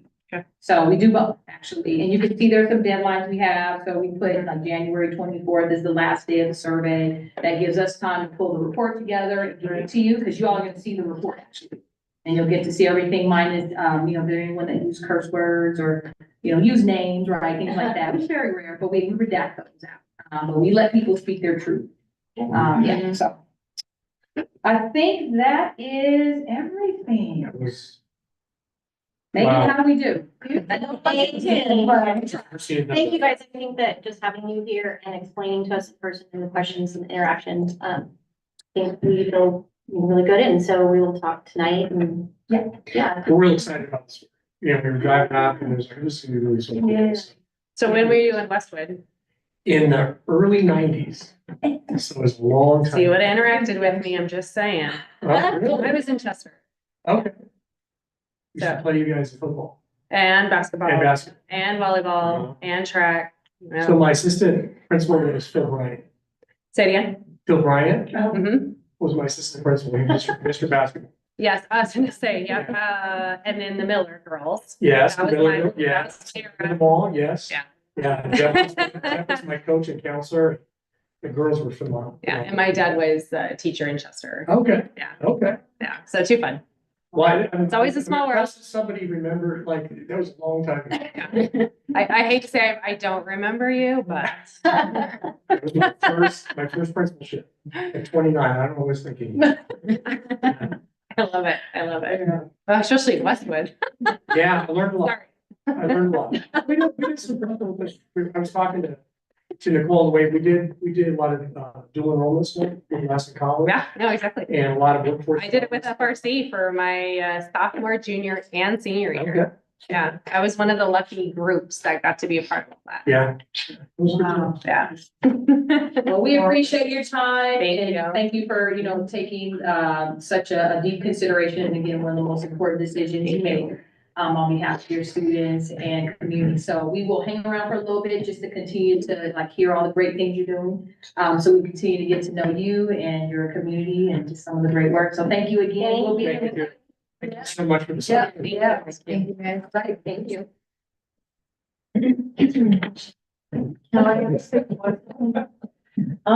Have you used consultants in past recruitments? Yes. Yes. Okay, just trying to see. I mean, ever since last, what, Leslie? Yeah, we used one. Glenn, Karen, Yeah, we use them for. all of them. Yeah, for Even Roderick, for we used Terry. one for Terry. And for Terry, they said, yeah. Yeah. So Okay, it's, we had an internal. it's, you know, we actually started doing it ourselves once. Uh-huh. And it's just, as you can see, it's a really Oh, I know. detailed process of getting all that input. And so the consultant is really invaluable. Yeah, okay, thank you. School safety plans. So attached to all of the school safety plans for each site in the district, this is the annual update that each site admin does. And then we need approval from the board. There is a new ed code where they now have to be posted to their websites. So after they're approved, I will work with Carrie and get those posted on each school's website as well. Did you see any major changes? There was just, I think there was a few new areas that needed to be included this year. Right. So I went through and because all of our safety plans, we used that same language because we're all in the same district. Created that, we went over that in our ILT with the site admins, so they were able to put that in. And I know we talked about it on site too, so. Sorry. Second. You're looking for approval. Correct? Yes. So You have a first. Did we get a second? Yes. Quiet first. It was a very quiet first. So there is a first and there is a second. All of those in favor? Aye.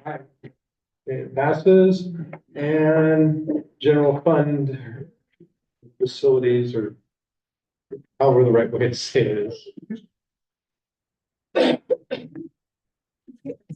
That'd be you.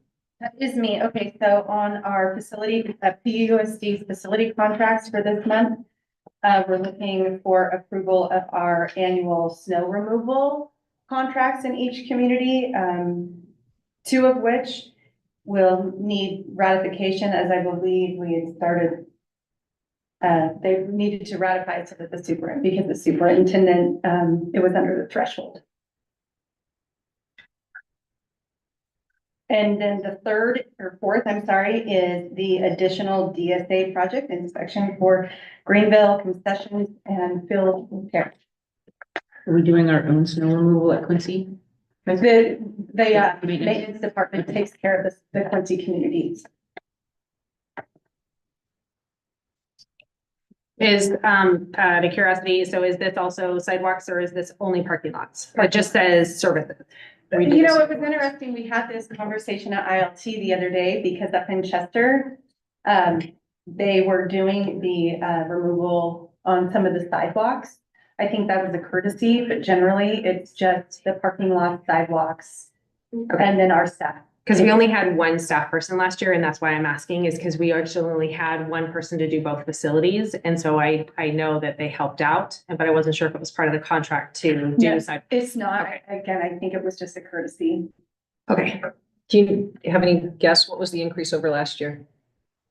The increase in snow. No, in cost. Yeah. Yeah, I- between what we paid last year and this year.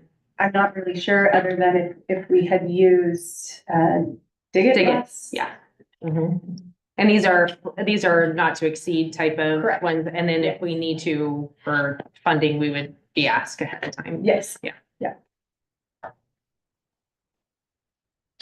I move to approve. Because unfortunately, I think that's what it is. Second. First and second, all of those in favor? Aye. Sorry, I guess I did forget I had a question. So the inspections though, 20 grand for inspections. Yeah. Yeah. Yes. That's for because it's DSA. A DSA, project approval. And I think we're all up to speed with the project over in Greenville, and the DSA inspections is for the project, not only anything that needs DSA approval moving forward, just all has to be inspected and approved as a project, not as an individual, job. Are we still waiting on Dixie Fire funding? Because it's split. Go ahead. I got an email this morning that, insurance was approved, and we will be receiving our 1.2 million. And again, it's an offset. There are pieces of the project that I know that weren't covered. And they weren't approved prior to the start of the projects, but insurance is cutting the check and sending it our way. So that should cover this one of the things. Thank you. I appreciate you mentioning that. I forgot. Yeah, we did. Sorry. Good to go. But while Melanie's standing up, let's talk about the fuel tank we want to get rid of. Sure. So right now, over at the barn, there is a 4,000 gallon diesel tank that it is just sitting there. We went from diesel to propane, and we need to surplus the tank, and we will have a service contract for Hunt and Sons to come and remove it at no cost for us. But we've actually used the propane to fuel the Pioneer campus. And so luckily none of that went to waste. We just need to get that big tank out of the way. Move to approve. Second. First and a second, all those in favor? Aye. Aye. Okay. Moving forward to the first interim financial report, PCOE and PUSD. Okay. Okay, so the first interim report, once again, we just use this slide. Is there, There's a, when I go into present for some reason, I think it'd be easier. I just have it. sure, that would be great. I'll use the down arrow. Okay. So here we are in our reporting cycle of first interim. After the first interim, the governor, will propose his budget in January. That will lead into some budget, modifications for us to report our second interim. So the first interim report, as I spoke in October, the general fund, we had a negative fund balance in our general fund of almost about $2 million. So as we look at the financial status of Plumas County Office of Education and Plumas Charter School, they are both in a positive certification. Plumas Unified School District is in a negative. The strategic goals and achievements going through our student achievement, fiscal responsibility, staff, community, and facilities. So for the County Office of Ed, I just wanted to highlight, again, some of those programs and services that the county provides to the district. And I put in bold this year, it fluctuates anywhere between 43 historically up to 45 sections that the county office provides in support of PUSD's career tech ed curriculum and staff and supplies. So the multi-year projections combined, this is for unrestricted and restricted for PCOE. Our revenues are coming in at 6.2, the expenditures coming in at 7, but please remember that some of these were beginning balances or starting balances rather, and spending down those one-time funds. So we would have a decrease in our general fund, spending them down of $789,000. And you can see, again, spreading that over the 3 years because we obviously won't have as much to spend. And those are SBHIP, MHSSA, CalHope. And those are pretty much the substantial grants. CLSD, that we have the literacy grant on the county side. And acronyms are really hard for me. I know. It's all education programs. Yes. Thank you. Yeah.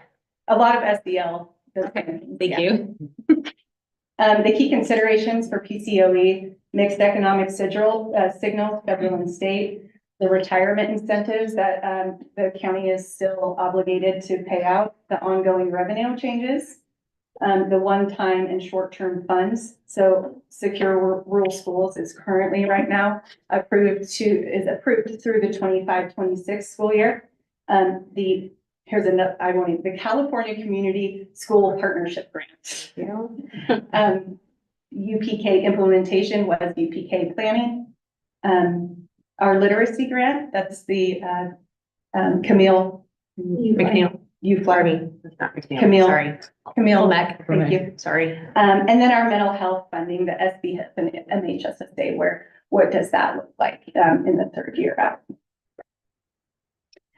PUSD multi-year projections, when we take a look at the budget and where we are at right now before the governor's budget proposal comes out, what we have encumbered, what we have obligated, and the projects that we have out there still that we know needs to happen between your unrestricted and restricted, you can see that the net decrease to the general fund is at 6.8. Slowly, in the subsequent years with using funds to cover that deficit, it's going to project it at 2.7 in both subsequent years. There isn't a whole lot I will tell you in those 2 subsequent years. I haven't made much of a change as far as growth. The key considerations for Plumas Unified is as of first interim, the district is in basic aid status and the ongoing revenue changes. So needing to work with our Plumas County Auditor's Office, and any changes in tax revenue needs to be evaluated closely. Continuing to work with those community partners in receiving revenues. How can we do better as a community receiving the funds that are owed to PUSD, and where's the holdup? What can we do better? And how can we work more closely with our community partners? And again, we've talked about these one-time and short-term funds. 23-24 was a negative ending fund balance, which automatically puts Plymouth Unified into a deficit spending. There were unplanned maintenance projects that the budget couldn't accommodate. The reduction in LCFF revenue, due to the basic aid fluctuation when we end up in basic aid, if the state has over apportioned us with our LCFF revenue, they will take it back. That was about $3 million.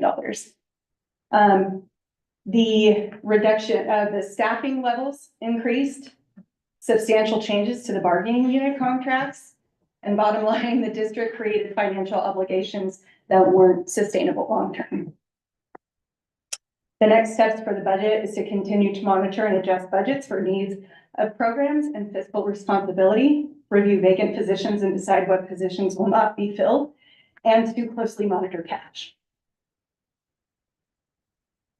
Consideration for future years, enrollment in ADA versus the property taxes estimated by the County of Plymouth, our textbook adoptions, if there's any way that we can defer those payments into those subsequent years, a 3-year budget instead of it coming all out in one fiscal year. The economic uncertainty, focus on key factors from the January proposed budget, our STRS and PERS increases, that increases the employer's contribution, our OPEB liability, the other post-employment benefit, and maintaining appropriate staffing levels and needs and planning to ease into that sustainability. And then the special education funding shortfall and managing the maintenance of effort.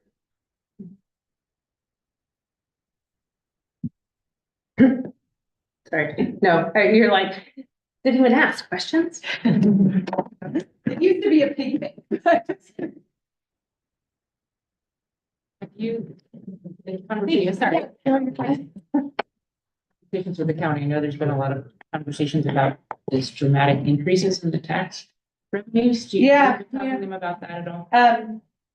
It was interesting because I was expecting, and I think you could see that in my projections at adopted budget. I was projecting if the county got an increase in revenue, thinking we were going to get an increase in revenue, and I'm not going to say it's flat, but it did not increase our property taxes from last year. And so it is something I emailed with our county auditor today, number one, asking we would be getting the December taxes in for government code.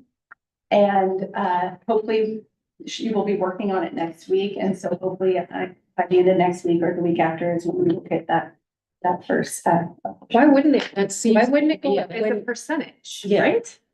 Right. And so I think this is something that Jim and I have discussed in length, and it's going to be he working with some of our county agency leaders. Yeah. And to see how that breaks out. Because it's a percent of value. Yeah. And I know it's been a big issue because a lot of people have been upset. Yeah. And I don't, dramatic increase. I don't know if maybe people have time to contest that. They do. And so then they have to rework their formulas, especially for the Yeah, but special district. they didn't have time before their tax bills were due on December 10. Right, and as well as, if they had to rework other special districts, I'm not sure, but it is something that Jim and I will work together with communicating and getting together with the county and asking those questions. And I would welcome. I'd like to help. I would welcome for you to come and be a part of that conversation with us. Yeah. Most of the communities that I work in are looking at 40% increases. Yeah. That's amazing. And we've had several meetings just based on that. So I'd really like to help. Understand that either. Yeah. Yeah, it's a percent of value. If you read it, it's a percent of value. Something we should see a substantial increase. And again, I mean, the taxes, the amount that was reported into the state, that was just a few weeks ago, so. Okay. I do realize there needs to be some pre-up done right here, right now. And so we have talked, and for sure, we need to review every expenditure right now to see that it's essential and really non-essential, needs to be purchased, filling only absolutely essential positions until we can get a handle on revenues and, and expenses. And, you know, down the road, you know, I pulled up some of the, AB 1200 disclosure, situations and years that, fairly significant salary increases were given 9%, 4%. There was a little tiny notation in there that says implementation of sustainable staffing plan over a 3-year period. And that kind of got lost in the shuffle and was never really implemented. And so, that kind of compounds itself over, you know, a couple of years. And so it's going to be our charge. And, you know, I hate to be the messenger of bad news, but we're going to need to implement sustainable staffing laws, which have not been done. And so that's always an ugly process, and it's something we've really started on right now. I've asked Mallory to give us a solid number target to get us into a balanced situation budgetarily, and our goal will be to meet specifically with specific budget savings, that number. And, you know, all of this is painful, but it's better if we just get it done. One thing I will note, that, when this kind of situation happens, the state wants to know, and they want to come in and have these conversations with us. I'm meeting with the state tomorrow afternoon. I am able to share this today, that FCMAC is aware of the situation. I've been fortunate enough to have some pretty significant contacts to help with this, and not only the state, but FCMAC has reassured me that they are here to help.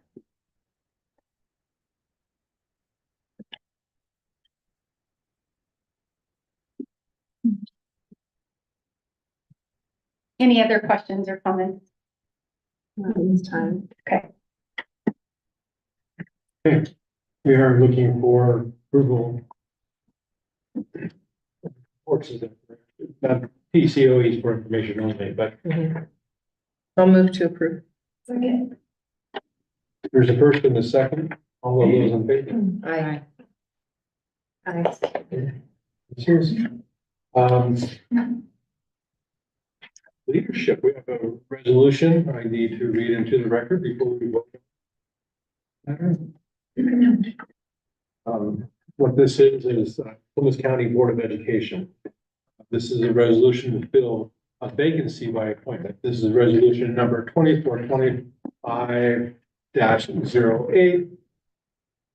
And I'll read the full version because this is important. Whereas the Plymouth County Superintendent of Schools, otherwise known as the County Superintendent, and the Plymouth County Board of Education share joint responsibilities for the governance and operation of the Plymouth County Office of Education, as well as the schools of Plymouth County.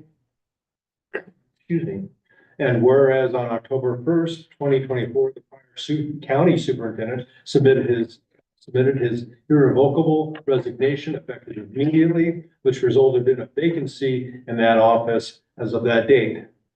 And whereas under the Education Code, section 1042 E, the county board has the authority, if it so chooses, to fill by appointment any vacancy that takes place or occurs during the term of office of the county superintendent of schools until the office is filled by election at the next gubernatorial election. And now therefore be it resolved that the governing board hereby finds, determines and or declares as follows. And that number one is each of the foregoing is true and correct. Number two, the county board hereby exercises its authority to fill by appointment the vacancy created by the resignation of the prior county superintendent by appointing Andrea White as Plymouth County Superintendent of Schools. Number three, county's appointment of White shall be effective immediately, and she shall hold such office until the board is filled by election at the next gubernatorial election in November 2026. And number four, as Plymouth County Superintendent, Andrea White shall be paid 10% of the salary actually paid for the position of the Plymouth Unified School District Superintendent. This salary shall be subject to upward or downward adjustment automatically as necessary so that it remains at 10% of the salary paid to the Plymouth Unified School District Superintendent. The Plymouth County Superintendent shall not be entitled to any other salary for services rendered, but shall be entitled to reimbursements for necessary travel expenses incurred in performing the duties of Plymouth County Superintendent of Schools for travel outside of Plymouth County, which is not otherwise reimbursed by Plymouth Unified School District. Board moves forward with this. This will be passed and adopted by the governing board today, December 11th, 2024, with a vote. And because it's a resolution, we will need a, in addition to the first and a second, and it's a roll call. So I'm looking for the first and a second. I would make a motion to approve resolution 24-2508. I'll second. There's a first and a second. Roll call vote, please. Klein. Aye. Evelyn. Aye. Harrison. Aye. Kelly. Aye. Reed. Aye. Congratulations. Congratulations. You have to read. Now, Are we supposed to refer to you as Andrea White now? Yes, but we have to be do I read the oath or does? So I think so, you guys stand up, Annie, Andrea, you go with Dave, and you guys, I mean, you're familiar with it. What? It's been a few years. A few years. It's been a few years. To read the oath. To take the oath. Oh, almost, okay. Yeah, the script. Let me slide in because Oh, do we need to- this is the oath of office for public officers and employees, state of California, county of Plymouth, and repeat after me. I, let me say your name, I, Andrea White, do solemnly swear that I will support and defend do solemnly swear that I will support and defend the Constitution of the United States the Constitution of the United States and the Constitution of the state of California and the Constitution of the state of California against all enemies, foreign and domestic, against all enemies, foreign and domestic, that I will bear true faith and allegiance to the Constitution of the United States that I will bear true faith and allegiance to the Constitution of the United States and the Constitution of the state of California, and the Constitution of the state of California, that I take this obligation freely that I take this obligation freely without any mental reservation without any mental reservation or purpose of evasion, and that I will well and faithfully discharge the duties upon which I am about to enter. that I take this and that I will well and faithfully discharge the duties upon which I am about to enter. Congratulations.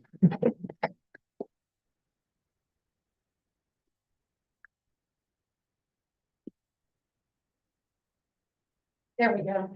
Oh, wow, it's you, Patty.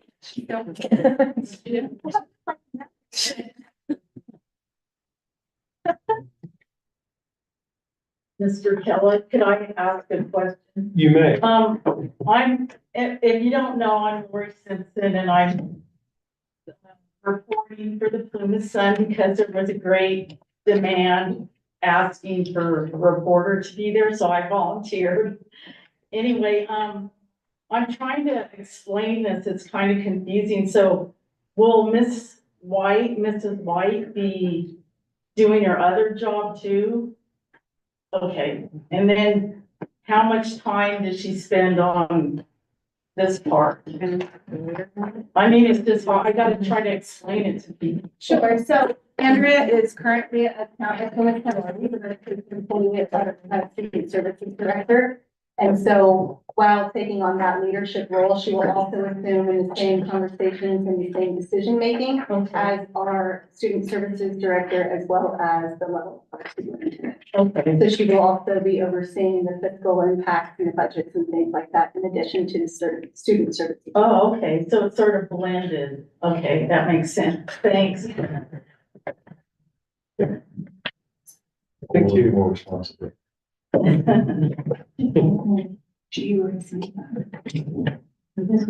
we have some policy updates. Oh, no, you do it. No, go ahead. All right. No, but she's. Yes, so tonight we have some board policy and administrative regulation updates that have been revised according to CSBA recommendations. So we are just seeking approval for these revisions. The attached policies are, you guys have those. We've reviewed them as cabinet as well prior to bringing them for approval tonight. Well, like I'm seeing the expulsion has a lot of changes. So what are the major changes that I'm seeing? Because there's a few red and a lot of green. So is there some major things that are happening with this? Like, is the, like, 5144.1. yes. Yeah, 51. 5144.1. I'm just wondering if there is some major things, because it was a whole lot of addition to it.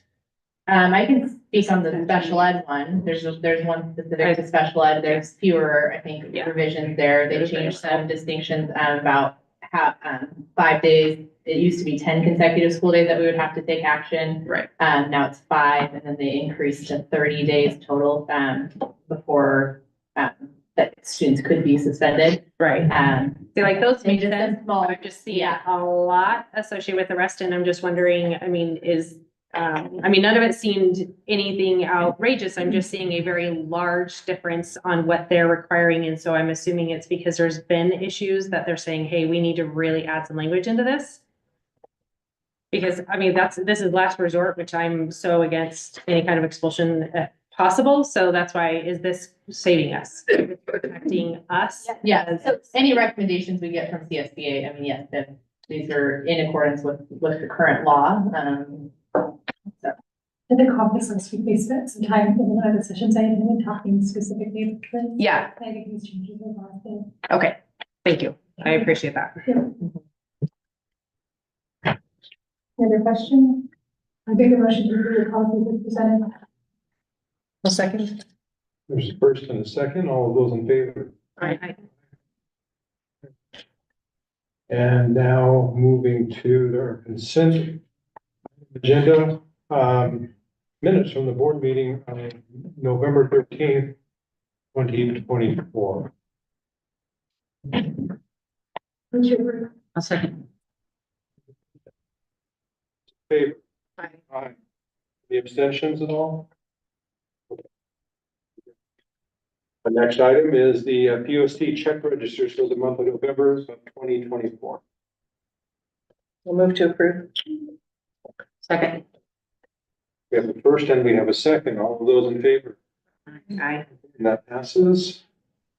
And service contracts included with this agenda. Okay, PCOE service contracts, Plymouth Arts Commission to support the artists in the school for Plymouth Unified School District. And that is $15,000 between December 20th and June 15th of next calendar year. And then Shasta County Office of Education, this is what we call a GEO lead contract. And it's essentially the work that we do at the county office level to increase supports for our differentiated assistants. They will give us $12,000 to participate in that cohort.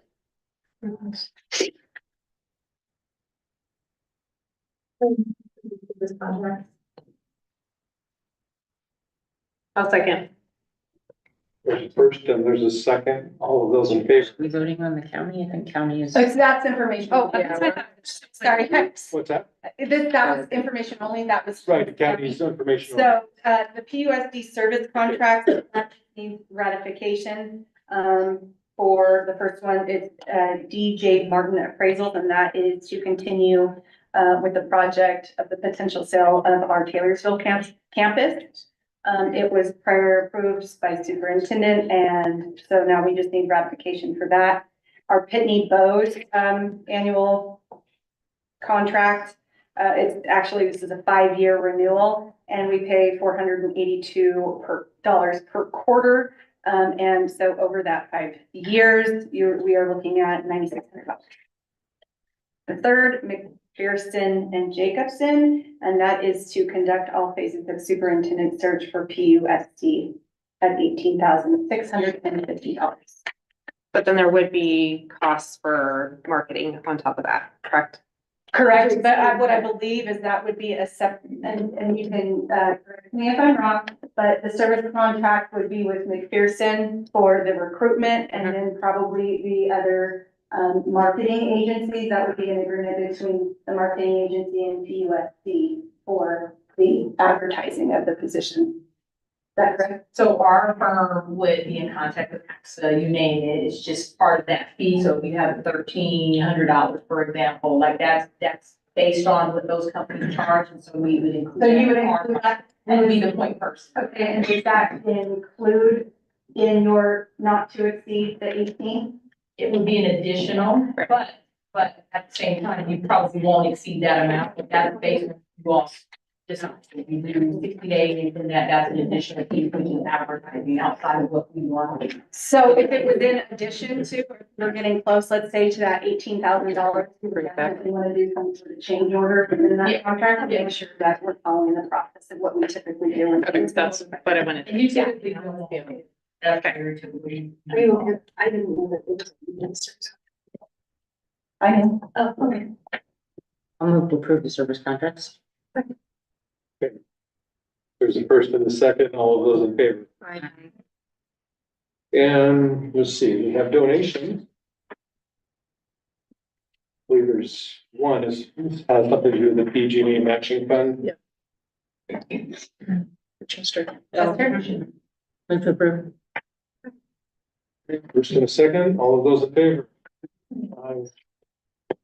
And looking at the sheet here, appears to be at least 26 field trips. Right, and I am going to make, I do want to let you guys know that we see that there were departure times that were prior to this board meeting. We have been assured by school site administration that that will not be the case moving forward, especially with the burn field trip.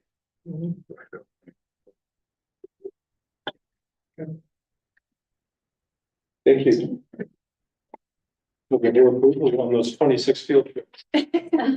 Well, and it was really funny because I hope you guys like the way that Barb has now formatted. That's great. And so, I told her, yeah, be careful with doing that, because they're really gonna like it when you have one 26 field trips. Second. There's a first and a second on the 26 field trips, all of those in favor. Motion carries, and we're headed into closed session. And at some point in the future, we'll reconvene. Good night.